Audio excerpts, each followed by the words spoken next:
Well, welcome back to our afternoon of discussions and readings for Stories We Bear, a multi-genre AAPI author panel and reading. And we are now at 5 o'clock on the East Coast in time for our reading, which is, we're very excited to be able to now have you hear the words of our wonderful panelists. If you're watching this in the webinar, you'll be able to see this instantly. And if you're watching online, thank you so much for watching the live stream. Again, I'm Michael Khandelwal. I'm the executive director of the Muse Writers Center. And, if you're watching this, you know about the Muse, so I won't yammer on about the Muse Writers Center, but you're welcome to our events and classes anytime. So let us now introduce our first reader. So Trinidad Escobar is a poet, comic book creator, and musician. Her comics have been featured in NPR, The New Yorker, Abrams, various literary journals, and exhibitions such as Women in Comics at the Society of Illustrators in New York City and ARF, or ARF, in Rome, Italy. Her graphic novels are forthcoming from Farrar, Straus and Giroux, Black Josie Press, and Gontala Press. You can learn more on her website, and I'll put her website in the link in the chat. Let's welcome Trinidad for the reading. Hello. Thank you very much for that introduction. I'm going to share my screen with you so that folks can see some slides. I do poetry comics, as well as other kinds of comics, which I kind of said before. And the way that I'm going to do this reading, typically I would do panel by panel, but this poem utilizes what's called rolling panels. So it's a whole page divided or segmented by images. And so I'm going to leave some time up to look at the images first, and then I'll read the text. So I invite anyone watching to first look at the image and then listen to the words. And it won't take too much of your time, only a few slides.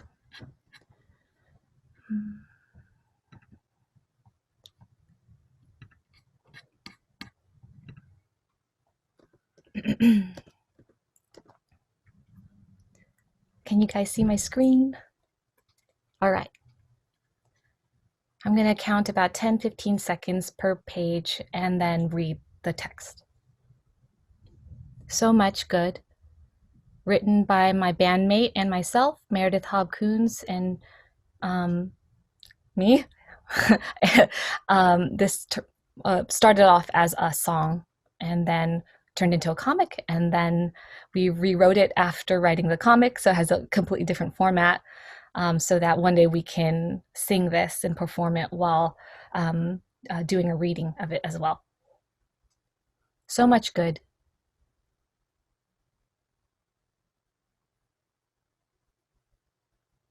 I want to know you, and I want you to know me.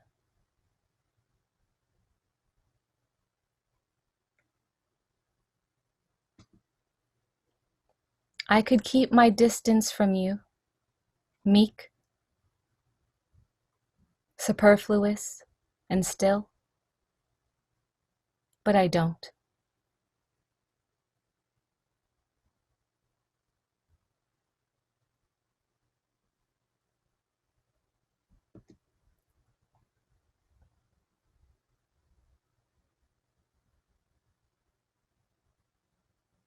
I could hook my finger in your cheek and bend you to my will, but I won't.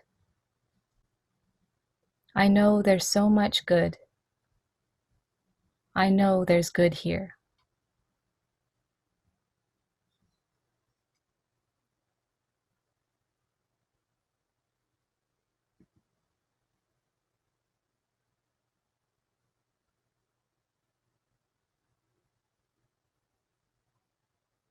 I celebrate the drunkenness of your sorrow, the rim light of your emerging joys.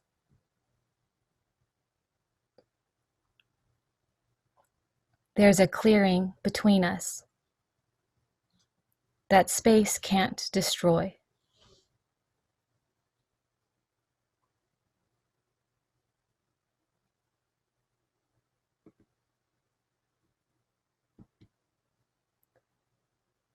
a place to rest and scribble on walls, a gold-threaded nest. I feel comfortable and warm and protected from the swarm buzzing around me.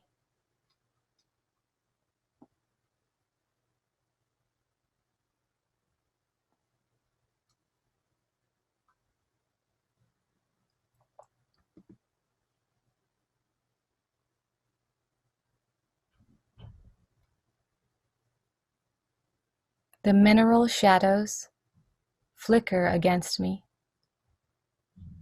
I am untouched by the lies, cast out by the music, kindled at our desks.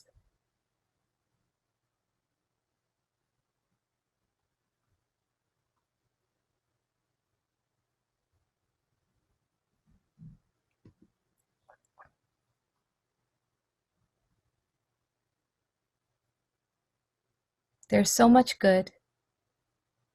I know there's so much good here. Thank you.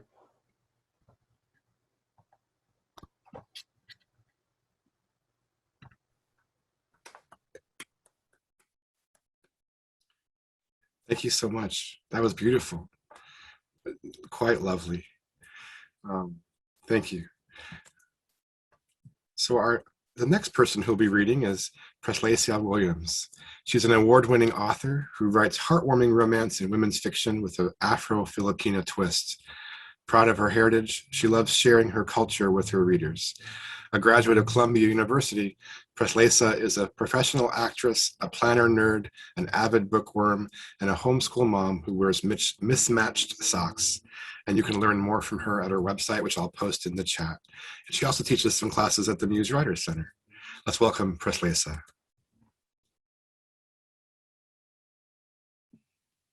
Hello, everyone. I'm going to be reading an excerpt from my forthcoming novel, A Low Country Bride. It releases on June 1st. And I'm gonna pick a scene. I picked a scene from the middle of the book because I know a lot of the excerpts that you may find online, if you go searching for it, will be from the first scene. So I'm picking something from the center of the book. And this is a scene where my heroine, Maya, is at a cookout, a church cookout, and she has a lot of things going on. My heroine has sickle cell anemia, which shortens her lifespan, and that's one of the tensions or the main conflicts in the story. So the hero of the book, Derek, in a previous scene, caught her taking her medications, and she's very self-conscious about letting people know about her illness. So she told a fib about what she was taking. I think she said she had a headache. So she's thinking about that. And she's also applying to be promoted by her boss in New York City, a woman by the name of Laura Whitcomb, who I talked about a little bit in our Q&A.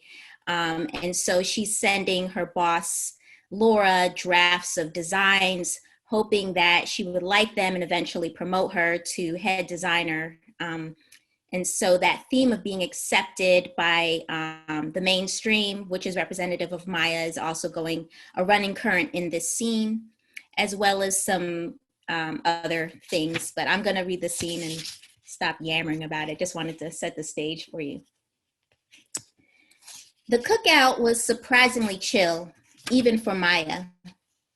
Been so busy since she arrived in Charleston that she hadn't had time to attend New Life services at its temporary building. To be honest, Maya was low-key avoiding coming to the cookout. First, Maya wanted to avoid Derek outside of their work environment.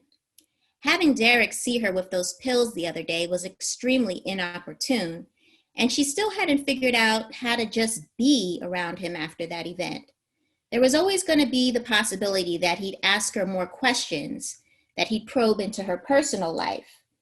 Questions about her medications or her dizzy spell could arise at any moment, and she didn't want to answer them. To make things worse, New Life was like her extended family, And as with all families, it had its share of black sheep. Some folks thought she was, quote unquote, straying from the faith because she suddenly moved to New York to pursue her dream.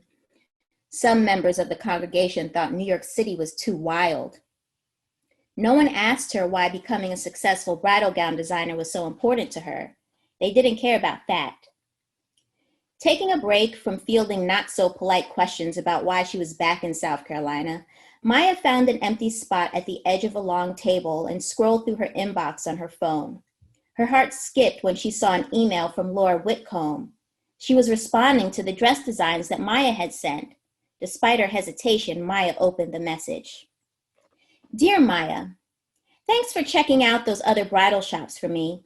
A last-minute project came up, and so I'm going to hold on partnering with a boutique for now. Also, I looked over the designs for both the Ashley Tate gig and the head designer gig, and they both don't work. The Ashley Tate design is too avant-garde for Ashley's brand, and so you won't be working on that assignment. And your submission for the head designer position looks amateurish. I don't understand why you would have those zigzag patterns on the dresses and those shells embroidered into the hem. What are they? Doesn't make sense. Can you revise the dress design and send me a picture? I'll look it over. Laura. Maya expected this, and yet she'd hoped that Laura would see the designs were innovative. The cowrie shells represented wealth in West African culture, and the quote-unquote zigzag designs, as Laura put it, were indigenous Filipino patterns. Just because Laura was plain and traditional didn't change the fact that Maya found inspiration in her own heritage, or that she wanted the dresses she designed to reflect something in her own design, reflect something of her in their design. It was important to Maya to use these patterns because her mother had taught them to her. Maya wanted to hold on to that. Maya sighed. This sucked. But she'd try again. She'd have to tone things down for Laura. Maya replied to the email with a professional response, stating that she'd send Laura a revised dress. Then she tossed her phone in her purse, bummed about not getting the Ashley Tate gig, but Maya was still holding out for the head designer position. How was she supposed to enjoy herself after all of that? She'd make herself enjoy the cookout. Maya was just here for her dad. She would just interact as little as possible with all the people here, especially Derek. Maya still wasn't able to get that moment when he'd walked in on her while she was taking her medications out of her mind. She'd been halfway looking forward to seeing him in person today, if he hadn't seen her in that break room. Maya headed over to the refreshment table, intent on stuffing her face with pretzels and cheese until the event was done. Maya, is that you? Her skin pricked. She would recognize that voice anywhere. Louise, her former high school classmate and current frenemy. Ever since that time, Louise stuck an unopened stick of deodorant in her locker during their sophomore year of high school. Maya couldn't stand her. Louise had spread this awful rumor around school that Maya had body odor. It wasn't true, but Laura was cruel like that. Maya turned and fake smiled, trying hard to push aside that memory from her brain bank. Yet those memories died hard. Hey, Louise, she kept her voice even and civil. Maya had changed since high school. She looked as if she'd aged 2 decades. Her skin held a dull gray tone. Her eyes were scattered and tired, hair graying at the temples. Life must have taken a toll on her. You're back in town, Louise said. Maya nodded once, forcing herself to be civil. Weren't you, Louise's gaze shifted up and to the right as if she was trying her hardest to remember. You did something with clothes. Were you a seamstress? Maya cringed and sighed. Close, but not quite. Her voice clipped every word. I'm a bridal gown designer, Louise. Oh, yeah, I remember. You left for New York and everything. What happened with that? It didn't work out. Louise's voice was casually cruel, friendly with a hint of snark. Nothing happened to it. I'm still a bridal gown designer. I'm down here temporarily for my father. I'm sure it's competitive up there and all. Must be hard for you to gain a footing. Everything's so fast-paced in the big city.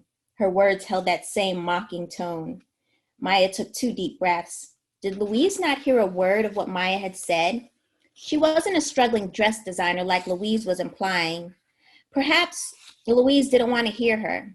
Whatever. I'm only down here for my father, temporarily. Oh, I haven't quit my career, Maya said. Oh, that's too bad. Perhaps then you would have been able to make a nice home and family for yourself, like me. Louise held up her left hand and showed off her engagement ring. What a louse. What's that supposed to mean? Exactly what I said.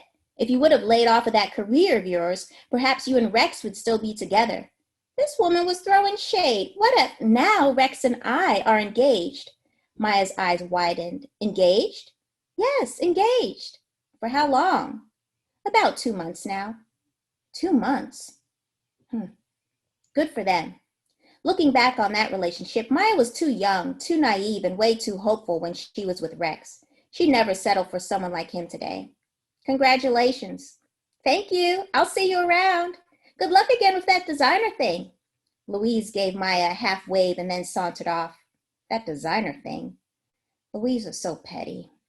Maya grabbed a handful of chips and tossed them on her plate. People like Louise were the very reason Maya refused to get comfortable down south. Why should she be with the hecklers around? Just as Maya was going to look for her father, Derek's pickup truck pulled up to the curb and a hush came over the rest of the church crowd. What was that about? Maya had the sudden urge to hide out from Derek. No need to fret about it, she whispered to herself. Act normal. Acting normal meant being away from most of the people here, period. Louise had given her enough conversation for the day. She scanned the crowd for her father but didn't see him. So Maya spotted a shade tree and went into Operation Introvert mode. All she needed to do was hang out there for a few hours, and then she'd be good to go. She brought her belongings over to the magnolia and plopped down. Looks like it's just you and me, tree, she said, munching on a chip. Despite good intentions, Maya couldn't keep her focus off of Derek. What did he think when he saw her with that pill bottle? Hey, love, her father's voice pulled her out of her thoughts. I was looking for you, Pops. Why are you hanging out here by yourself? Pop swung his wheelchair closer to her. Because I don't want to be around people like Louise? Oh, just chilling over here, she smiled. Nothing to be concerned about. He gave her one of those you can't fool me looks. I saw you talking to Louise. Didn't the two of you go to high school together? Oh, Lordy. Unfortunately, yes, she's engaged to Rex. And that was all Maya was going to say about that. Pop's brow lifted. Oh, really? Really. Maya rested her chin in her hands. You know what? I'm glad Louise and Rex found each other. She didn't have to be all snippy about it, though. Her father shook his head. I know you're not going to let one person ruin your fun. Come on with me, we're playing spades near the grill. Maya didn't budge. All righty then. I know Louise hasn't been the kindest to you, but you can't toss them all into the same basket, Maya. There are more good people here to cancel out one bad interaction. Her father gestured in the general direction of where Derek stood and watched Jamila play volleyball. Wait a second. Is that Jamila's father? He's the one who hired you, right? Maya hadn't even told him about the fiasco that popped up at the store. Correct. It's amazing that he's here. I heard that Derek used to attend New Life when he wasn't on deployments. That was way before I started attending. He stopped coming to services after his wife died in the mass shooting. Maya's eyes widened. She did? Yes, she did. Maya's heart crimped. That's so awful. Derek never mentioned it. I can understand why, though. I would like to say hello to him. I never met him. He seems like a fine young man. Can you introduce me? Maya pursed her lips. This new piece of information about how Derek's wife died would make talking to him even more uncomfortable. If she introduced her father to Derek, then she'd have to get over her insecurities about the other day too. That would be unnerving. If she didn't introduce them, then her father would probe, and she really didn't want to explain it all to Pops. Plus, her father could be a buffer between the awkwardness. Sure, Dad, I'll introduce you. She stood and wiped the blades of grass from the heels of her palms. Her father appeared to be waiting patiently.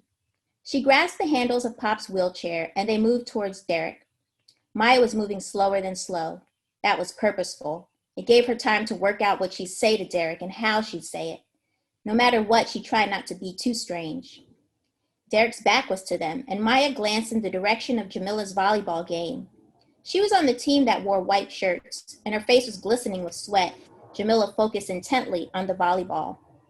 Derek was watching his daughter closely doing the dad thing. and Maya was about to interrupt. It was bad enough that Jamila didn't like her. Maybe Maya shouldn't interrupt this moment when Derek was focusing on his daughter. Maya's steps slowed until she stopped pushing her father's wheelchair. Maybe I should introduce you later on. He seems busy. Bah, her father waved her off. You're overthinking things, Maya. He's just watching the volleyball game. I wanted to watch it too. Come on, push me or I'll roll myself.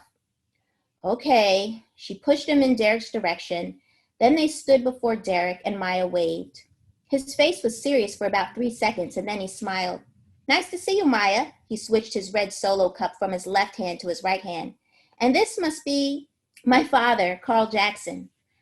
Nice to meet you, her father said, extending his hand. Likewise, Derek shook her father's hand. It's been so long since I've been around most of the congregation, I'm getting reacclimated. We're all glad that you're here, Pop said. Derek glanced away, a shadow of sadness covering his eyes. Then Derek looked at Maya and her father. I see the resemblance, although I have to say, Mr. Jackson, that Maya is much prettier. Heat climbed up Maya's cheeks. Good thing Blasian girls didn't blush. Maya gets that from her mother, Pop said. She was a beauty. I'm pretty sure she was. Self-conscious, Maya glanced at the brown sandals on her feet and the bright blue polish on her toenails.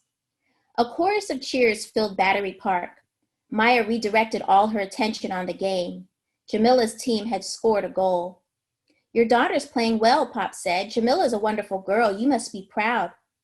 A wave of unease filtered through Maya, and Derek glanced in Maya's direction as if questioning whether she had told her father about Jamila. She's the best, Derek crossed his arms. I'm lucky to be her father. On our way here, she was raving about you, Miss Jackson. Mr. Jackson? She was? Maya and her father asked in unison. Oh, she was. Jamila loves New Life, and I think a lot of it has to do with you and the youth ministry. If Jamila loved her father so much, then there could be hope for Maya to mend things with her. Pop smiled. Once I get up and running again, I hope to be more involved. The physical therapist said I should be transitioning to a walker in the next few weeks or so. Good to hear, Mr. Jackson, Derek said. The speakers near the DJ booth squeaked to life, and Maya closed her eardrums with her fingers.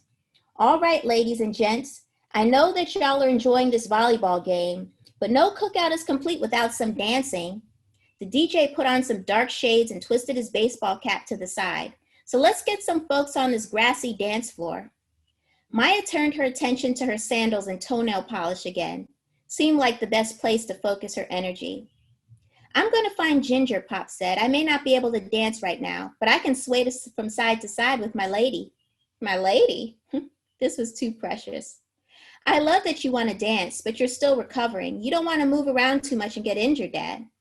I'm fine, darling. See you kids later, her father said, and then he winked. What was that wink about? Was her father trying to send her a message or something? He left, and Maya stood next to Derek. Discomfort edged through her. Nice to know that Jamila and my father get along, she said to Derek. I've been thinking about that ever since Jamila mentioned your father. Derek didn't elaborate.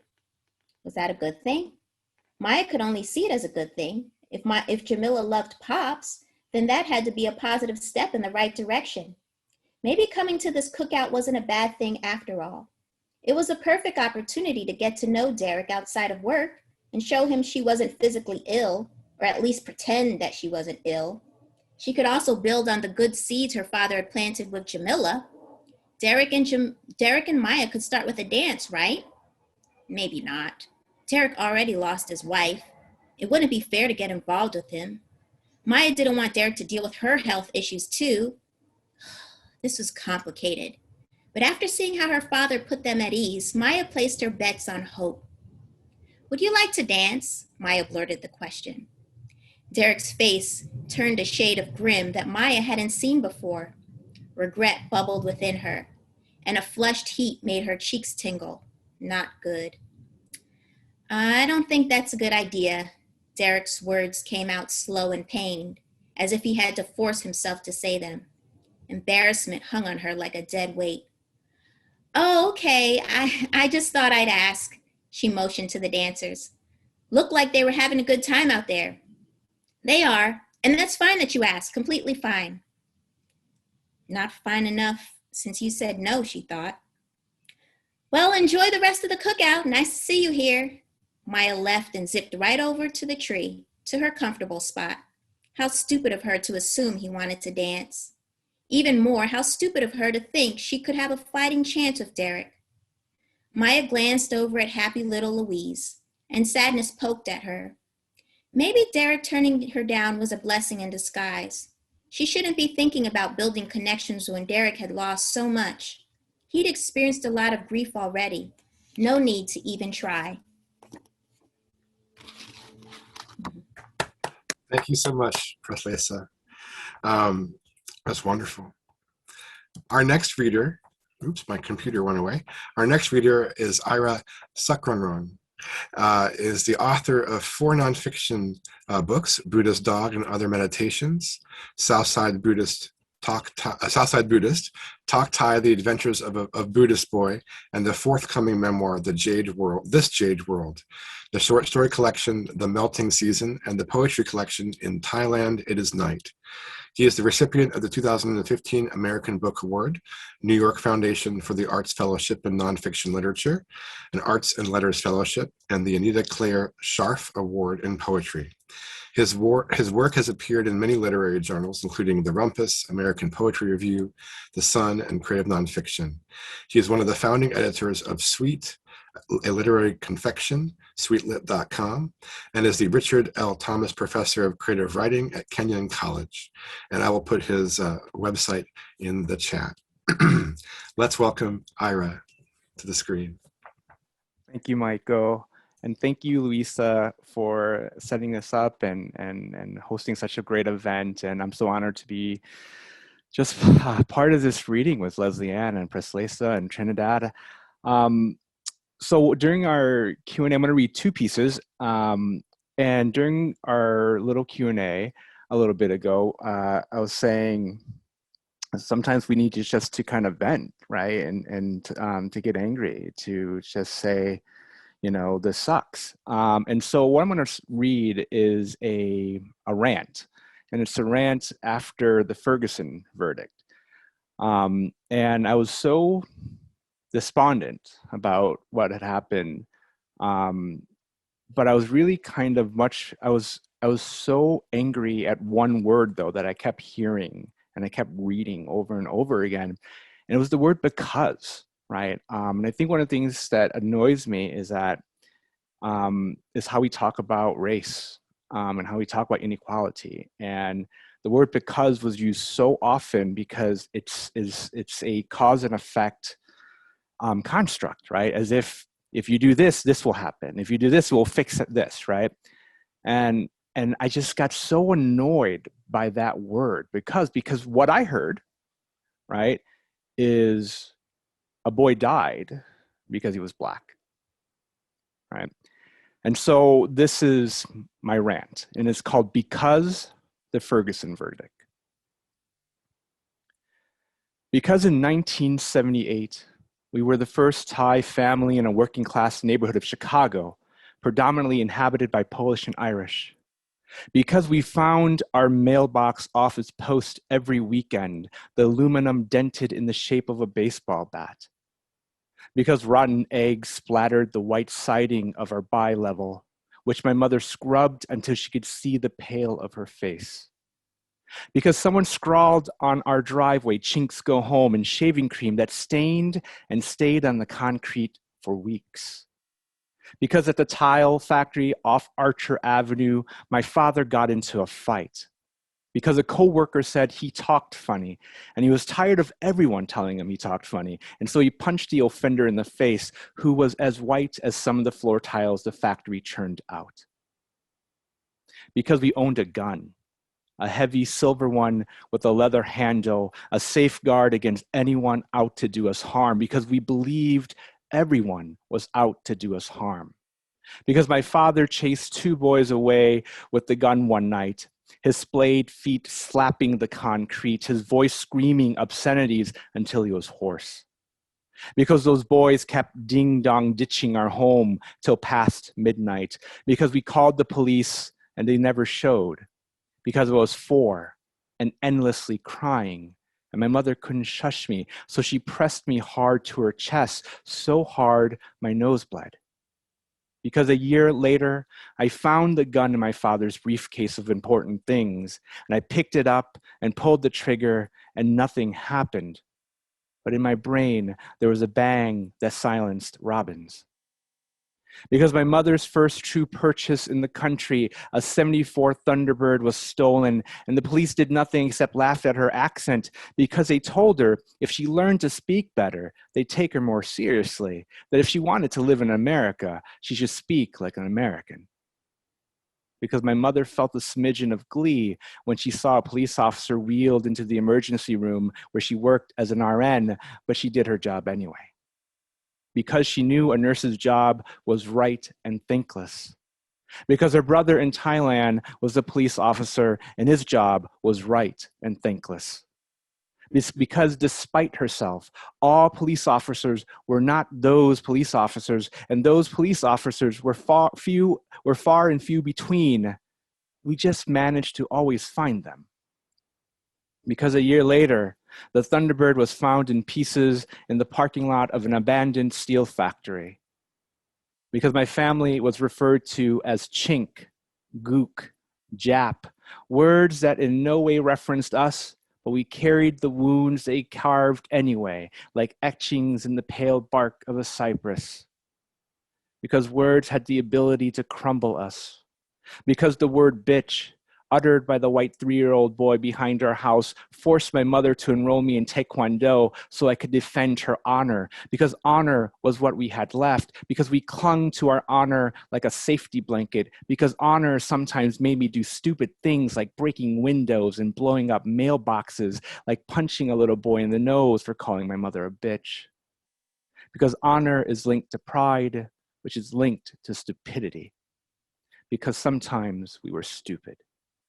Because once, on a spring day, I was surrounded by white boys who beat me down and someone stole the Buddha hanging around my neck. Because I was 8, because I was not white.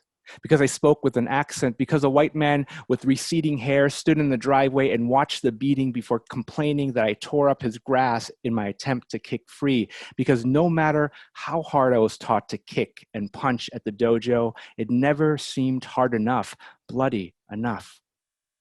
Because it never managed to restore anything, but instead let guilt settle in the stomach, heavy and laden, like the brick I launched at the house across the street from the Chicago Thai Buddhist temple after news that a monk was hit with a rock and had to get 10 stitches on his brow. Because police officers did not come then either. Because I was angry. Because I was scared. Because it seemed I loved hiding in the shadows more than standing in the light. Because the light exposed my fear of the world. Because my fear of the world started with my mother's familiar line heard over and over throughout my life. You are not like them. Always remember that. Because I learned they are not like them either. Because we are always looking for an answer, a reason why things happen, and why there is so much hate in the world, in a country, in a city, in a home. Because the word because demands cause and effect, demands sequential understanding, though in the face of hate, there is only cause, cause, cause. Because the effect is the country on the brink of chaos, because we're looking for some sense in the senselessness, because we need to be saved, because despite our anger bubbling over, I cling to the belief that we are able to love.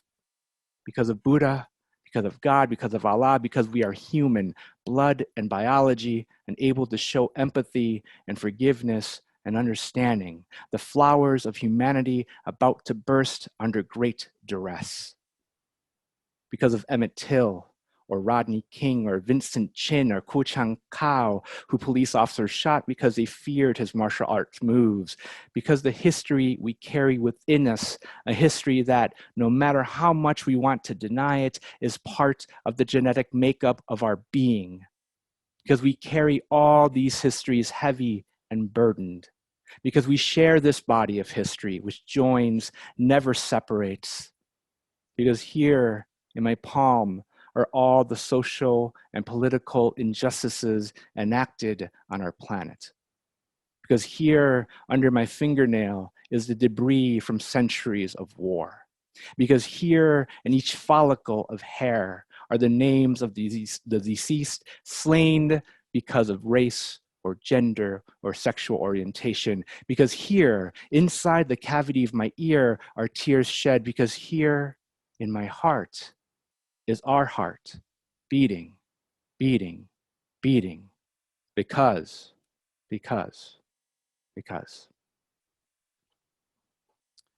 So that was my rant that I just needed to get out of my system. And it was one of those things where I just sat down and I just let go, and I just go and I just used, that because I think one of the things that's for anyone from marginalized communities, whenever we hear another shooting, another beating, another whatever, like there is a flood of a storm of all that we have experienced that comes in that millisecond too. Right. So I'm going to shift gears. I'm going to read from a small little section of the new book called This Jade World. It's about finding myself and learning what I wanted, having married young and been married and was married for 15 years. The book was really, I mean, the memoirs about, searching for the things I didn't know I needed or wanted. So this is a chapter from that, and it's a lighter chapter. And I thought I would end with a little lighter moment. It's called Invisible Partners, and the book is primarily set in Thailand, in my mother's house. Invisible Partners. On my mother's refrigerator in Chiang Mai, Thailand, are pictures from my high school dances in Chicago, when we lived in a bi-level as a happy immigrant family, homecoming, the sweethearts dance, prom. There are so many photos of me, you can barely see the surface of the fridge, just 100 smiling faces of Ira with various forms of facial hair. But those dance photos, someone is missing in every one of them. My mother has cut out my dates. It is me in suspenders and hunter green slacks, an arm around no one. It is me wearing contacts for the one and only time, and my hand is on the hip of no one's waist. It is me in a tux, cheek to cheek with no one. Why did you cut my dates? I ask. My mother sews together the pants I ripped earlier in the day when I was kowtowing to Buddha at a temple in the center of town. She laughed so hard her dentures popped out. I save what I want to remember, my mother says. Those girls, I don't want to remember. Do you do this with other pictures? My mother shrugs. She does not lift an eye off the needle. Sometimes. Who else? I cut your father out of all the pictures too, she says. Why? My mother's glasses are thick. When she looks up, they enlarge her eyes like a bug. I want to remember what I want to remember. They have been relegated to oblivion, my dates. That void where all halved pictures go. I imagine a planet of them. So many lost partners, so many severed parts. Anniversary photos, family vacations, too close selfies, all disunited. There they mingle in a two-dimensional world. There they try to find a fit to complete the photo, but no cut fits flawlessly, an imperfect puzzle. Those dates, Becky, Sharon, Vicky, find a table in the corner of a coffee shop. They are beautiful in their dresses, their hair primped and pampered, their nails painted vivid red. Vicky's banana straps made boys in that coffee shop look with envy. Becky's lips stood out from the pale of her skin. Sharon's blonde hair fell soft over her shoulders like strands of fine yarn. In this world, they are best friends, though in the walking and talking world, they occupy different circles. In this world, they play one role. It is the one role they share. Ira's date. The night comes early here, but the sky never darkens. Light swirls like a perpetual disco ball. They tell each other stories of the dance. Ira, he can move, can't he? I didn't know a Thai guy can James Brown like that. Did he do the Running Man for you? I love how his face gets puffed and red. They comment on how he was the perfect gentleman, except for Becky, who found him dancing with Tanya Talley, his senior year crush. They went as friends anyway, so it didn't matter. And when he slow danced, one of them said, when a slow dance came on, he'd pull you close and you can feel the warmth of his torso. He had shoulders you can rest your head on. You felt other things too. And they laughed and laughed and laughed. There was so much about Ira that was entertaining, how he went to the bathroom every 15 minutes to check on his hair, how he was always paranoid a booger was hanging out of his nose, how he kept asking whether they were having fun. They agreed he was such a good boy. He was such a boy, but different from the others, respectful, always thinking about them before anything else. They said he was the perfect gentleman, never going for a grope or fondle without permission. He let me wear his jacket when we were on the after-dance cruise on Lake Michigan. It rained hard afterwards, so he gave me his umbrella and carried me to the car so my dress wouldn't drag. He was so shy when he kissed me. A melancholy settled in among them then, those three dressed up girls. This happens a lot in the world of halved pictures. They wish their other half was there. Their versions of Ira, asking them to dance to the dance floor, holding them tight, singing in their ear how beautiful they were, how this song was theirs, how this night was theirs, how they did not have to fear anything, not even a pair of scissors come down to sever them. Thank you. Thank you so much, Ira. That was wonderful. Both those pieces were. I mean, if you're in the if you're watching along the chat, I cling to the belief that we are able to love. Luisa pointed out. What a great line. Thank you. Our next reader is Leslieann Hobayan. She's a poet, essayist, badass mama, healer, and host of the podcast Vinyasa in Verse, a show about poetry and spiritual practices. Nominated for a Pushcart Prize in the 2018 Best of the Net, her work has appeared in The Rumpus, Asterix Journal, The Grief Diaries, The Lantern Review, The Mom Egg Review, The World I Leave You, Asian American Poets on Faith and Spirit, and elsewhere. She's been awarded the James Merrill Fellowship for Poetry at the Vermont Studio Center, a Mid-Atlantic Arts Foundation Writing Fellowship for a residency at Malay Colony for the Arts, and artist grants for the Breadloaf Orion Environmental Writers Conference. Currently teaching at Rutgers University, she's also a founder of Heal to Power, a program that helps women of color heal from racial trauma. A VONA alum, she also teaches yoga and meditation and facilitates sacred healing circles for BIPOCs. And you can learn more on her website, which I will definitely put in the chat. Let's welcome Leslieann to the screen. All right. Thank you, Michael. Just thank you to my fellow readers. Everything that you have all shared has been really amazing and inspiring, and I actually want to go right now. So I'm like, okay, let's hurry up so I can go right. All right, so I'm going to read some poems for you guys. I'm old school, so I have printouts. I know that Ira was reading from his screen. I was like, that was so smart. But we'll just go with old school paper like we do in the real world readings. Okay. So this first poem is called Archipelago, and I'm just going to read it, but I do want to note that it's landscape. I'm going to show it to you guys. And my oldest was like, she saw it, she was like, what, is that poem? And I was like, yes, you can do poems and turn pages and things like that. Okay, Archipelago.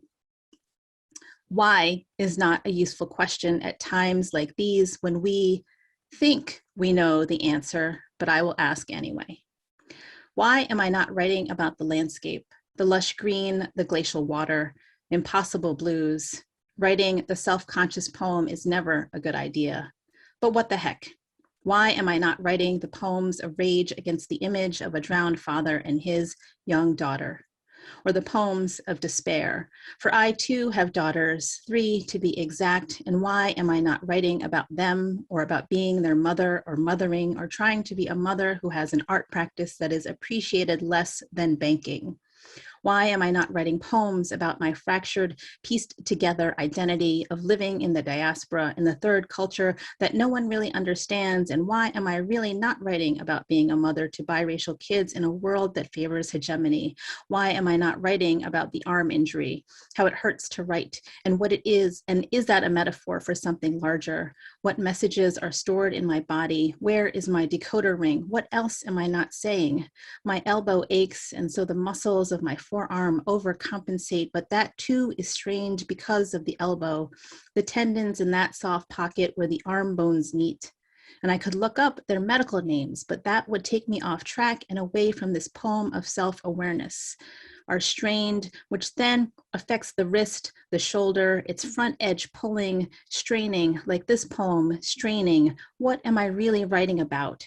How I want to go to sleep, to dream a poem into being, how I want to avoid all the notions that call to me, begging that I write about them. I do not want bad dreams or sad dreams. I want language that floats to the top like cream, like foam on a latte, but it is late and I am blubbering, looking for poetry while looking away from the things that call to me. I am the mother I always wanted but never had. Who am I though? Who am I really if I am not the body nor the mind, but something divine? How do I bring together these islands of my life, this archipelago of myself? How do I collect the me's, the brown girl, the mama, the daughter, the poet, the yogi, the hip hop dancer, all of it and more? How to gather them up like flowers in my arms. It's so funny doing virtual readings because it's like I got to look for visuals. Be like, okay, you guys, okay, poem's over. Okay, so this next one talks a little bit about my growing up, and Ira, what you shared kind of connects your because poem. I was thinking, oh, I got a poem like that too. So this is called The Effects of Having a Father Who Fled Martial Law. When I was 12, I first held a gun, a .22 rifle, the perfect size for a girl my age, he said. My dad placed the weapon in my arms like a baby, showed me how to hold it up, butt up against the crook of my shoulder. Or was I the crook? Was I the one to shoot an imaginary break-in? The heft of the rifle in my left hand, shaped like a caress, my right hand on the grip. He showed me where to rest my finger, just above the trigger, pointed out the safety, to disengage when needed, taught me how to load a magazine, to ready the chamber with a bullet. Then he took us, my younger brother and I, to the shooting range down the street. I was told it was for sport. At 12, I hated sports, always last one picked for softball teams. But it was also from protection, from what I didn't know. He was preparing us for battle, working in increments, started with the basics, then moved up. Once he took us trap shooting to show the shotgun's power. Still too small to withstand the kickback, my brother and I watched our dad load and reload, the sliding of metal on metal, then the smash of a clay pigeon every now and then. This is why they call it practice. Guns and ammo showed up in our mailbox, along with car and driver. I learned guns and cars were things worth collecting, material goals to aim for. Lamborghini Countach, Ferrari GTB, AK-47, AR-15, HK-94. My dad and brother excited with each new issue, while I only looked on, trying to educate myself. I was preparing for battle. Against what? I didn't know. Before college, he bought me a Saturday Night Special, a gun small enough to fit in a purse. He told me to blow off any penis that did me wrong. Of course, those weren't his exact words, more like, get him between the legs. But even after I was raped by a friend 4 years later, I still didn't have the urge to shoot. Over time, my dad built a collection, an arsenal the extent of which I still do not know, but a secret long held in my belly, a tension that gripped me each time I entered my parents' bedroom, the same place where we prayed our nightly rosary, No one can know, he said. No one. My dad was preparing for war. Well, I guess everybody knows now. Ooh, as I was reading that, I was like, oh, wow, this is going to be like out there in the world. So good thing my parents aren't on social media, although my other family members are. So we'll see how that goes. So I've been writing poems. I've inadvertently have become an Instagram poet by some people's definitions. So it's been fun, and so I'm going to read a few of those. The poems themselves are not fun, but it has given me permission to be more free with creating work rather than worrying about, is this right? Is this publishable? Is this, up to par for workshop or whatever the case may be? So this poem was written in response to the Filipina woman who was attacked in Midtown Manhattan on her way to church. And this is called, What Kind of Pain? What kind of pain does it take for you to rush up from behind and propel it in the belly of an elder? A Filipina on her way to noon mass, her regular routine to spend time with God, giving thanks, counting blessings. How much pain must you carry in your bones to launch your foot into her head, her face, into her prone body, curled on the concrete sidewalk, washed in spring sun as she grasped her rosary, asking the Lord for deliverance from this wretched earth. Over and over, your foot a catapult of pain, launching yours into hers. Kick after kick after kick. You don't belong here. Whose voice do you hear? What pain must you carry to explode it all into my Lola? Never mind the soulless men who watched, who closed the glass door on her bleeding body, still watching. What pain, what pain. I never want to own pain like that, but it has come closer.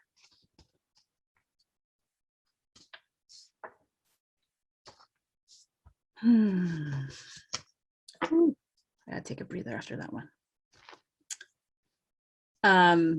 So I'm gonna share a poem after that one, so we can just kind of settle with that, because that was intense for me to read. So I'm going to shift it a little bit to this poem called What Comfort, because I've been thinking about how we are all exposed to media, whether we want to be or not, because it's in our faces. Even when we deliberately take sabbaticals or abstain from social media, we've got news, we've got all kinds of notifications popping up in our faces.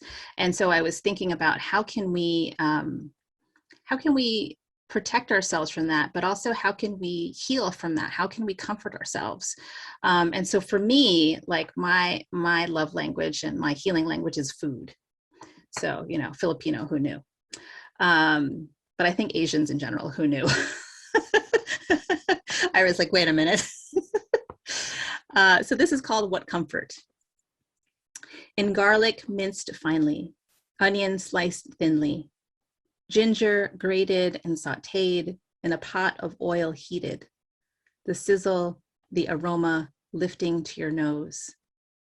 What comfort in the salty tang of patis, the creamy mouthfeel of rice cooked into porridge, shreds of chicken tender on your teeth. How it softens the soul, eases the heart's burden of grief. How it calls back the hands of your Lola, always stirring, always singing, into the medicine of belly and bowl.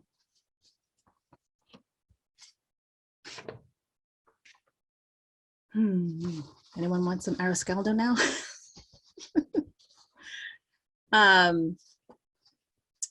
So I'm going to shift gears again. And Ira, I really appreciate you bringing up the call to express our inner emotions. I had rewatched Star Trek with Chris Pine and like the reboot of the Star Trek movies, and it was interesting for me to watch it again with these current lenses to see the racism against the Vulcan peoples, and there's one scene where Kirk is egging on Spock to express his grief for the destruction of his planet, for his entire people. And he's like, don't you feel? And so that's sort of what I was thinking of when you brought that up, Ira, how Asian Americans are put in this box of model minority, which means like, you're not allowed to feel. You know, you got to be like Spock. So I wrote this poem called Declare because I want to express my anger, frustration, all of it. So declare, say it with me. I am not your whore, your model minority, not your fetish for soft submission into happy ending. I will not roll over like the dog eater you believe me to be. I eat men like you, coil my body into strike when you dare say to me, maganda. Fangs out, dripping venom from the poison you fed me with your, you speak good English, your arigato, your oh chinwa. I'm ready to sink my sharp teeth into your tongue and bite it off as lightning surges through my rattled tail. I am the serpent of Eden. They call me Eve, born of bamboo into goddess, exploding light, holding the other half of the sky. Say it now, Maganda.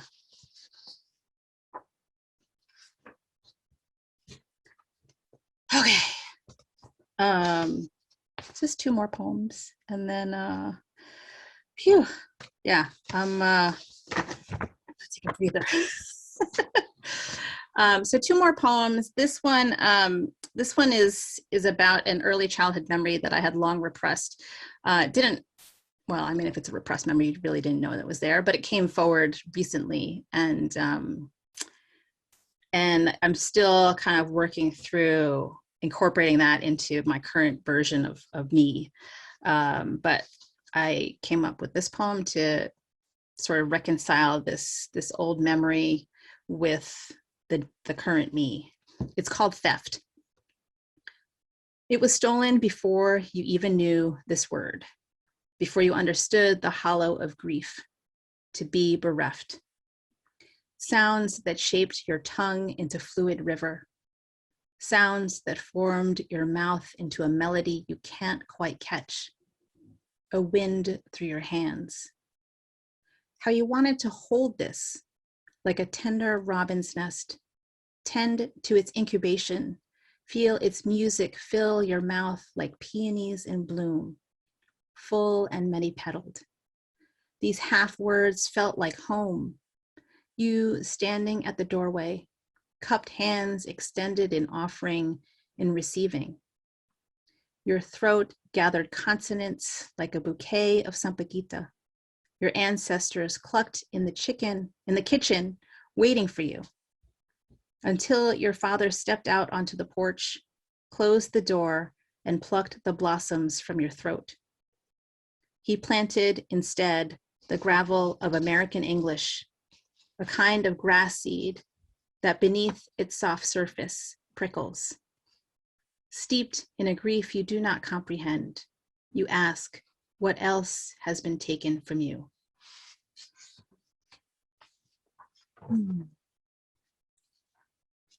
Yeah, so for that one, I realized that English was not my first language, which was like, yeah, I knew that, but did I know that? So that was a very interesting memory to come forward. And so to close it out, just something that just feels like on an uplifting note. Very small poem, but yet not. This is called Cosmos. To reach hands skyward, grab fistfuls of stars. to bring down to earth and scatter them over the burning, the dying, the gasping, the crying, to quench the fires, mute the rockets, to still the riot of wails. Cast a shimmer of golden dust to recall our star stuff, to join sky and ground, heaven and earth, to know that here is now, always. We are the cosmos. Thank you very much. Thank you so much, everyone. Thank you so much, Leslieann. It was wonderful work. And thank you to everyone who read today. Leslieann Hobayan, Ira Sukrungruang, Preslaysa Williams, and Trinidad Escobar, and of course Luisa Igloria for setting up this reading and hosting with me our discussion a couple hours ago. You may have heard us talking about some links that we posted in the chat for those who are joining the webinar live. I will go ahead and post those on the Facebook live comment section so that you can see the links we were talking about as well. And again, thank you all again, Ira and Leslieann and Preslaysa and Trinidad and Luisa for being here today for this very important conversation and reading, I believe. And the Muse Writers Center is honored to be the host today. Thank you very much. And for those of you who are watching, please check out our website, the-muse.org, for upcoming events and also our upcoming class schedule. Tomorrow, for instance, we're having a student reading at 6 o'clock that you're welcome to join the webinar for. And again, we never turn anyone away because of finances. So if you want to take a class, we will make it affordable for you. And all of our events are free. Again, thank you so much. And also thank you to Sean Gerben, our program director, for producing today. And again, Ira, Leslieann, Trinidad, Preslaysa, and Luisa, thank you so much for what you contribute to the literary community. We very much appreciate it. Thank you all so much.